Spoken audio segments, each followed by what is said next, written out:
Let's talk Tanya for the 2nd of Nisan of a leap year.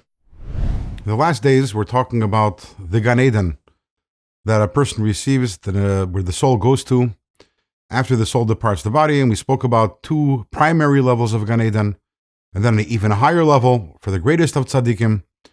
And the obvious question that needs to be asked over here is, why is this important?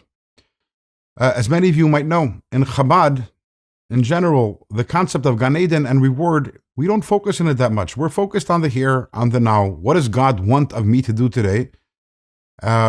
What's required of me? And thinking too much about Gan Eden, in fact, it's a selfish endeavor. What am I getting out of it? So why did we just spend a few days talking about the Gan Eden, which people will receive after the soul departs the body? In today's Tanya, the Alter Rebbe addresses that. And the Alter Rebbe says, he says important words. He says,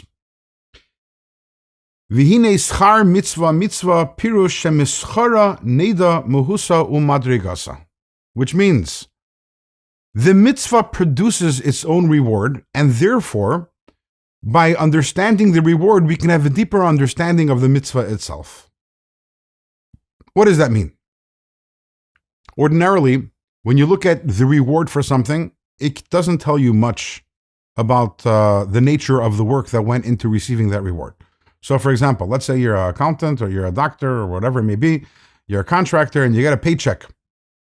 Can I look at the paycheck and say, oh, I know you're an accountant or I know you're a doctor? No, because there's no connection between the work that you did and the compensation that you received, the reward that you received. In fact, it's possible for someone to do an accounting job or a medical job and not to get paid at all. Why?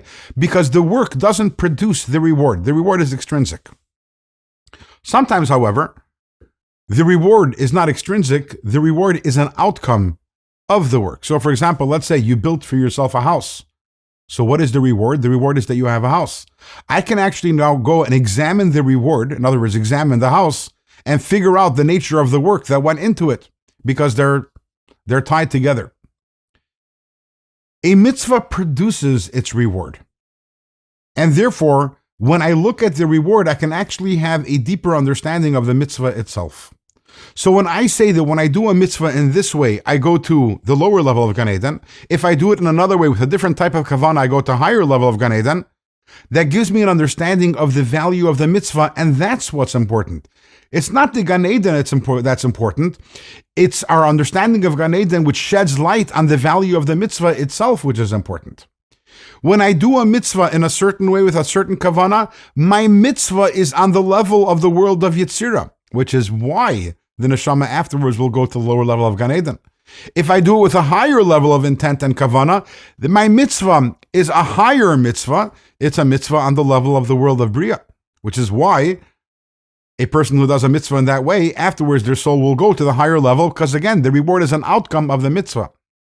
So what's important to us over here is not so much the level of Gan Eden, because with that we understand what our reward is, but rather what's important to us over here is to understand what is the value of the mitzvah, understanding that different mitzvahs are on different levels, and I want to do a mitzvah on a higher level.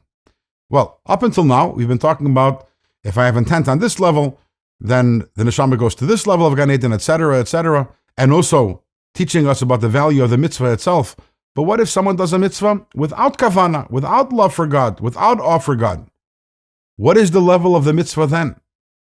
And that will be the discussion, God willing, in the Let's Talk Tanya for tomorrow.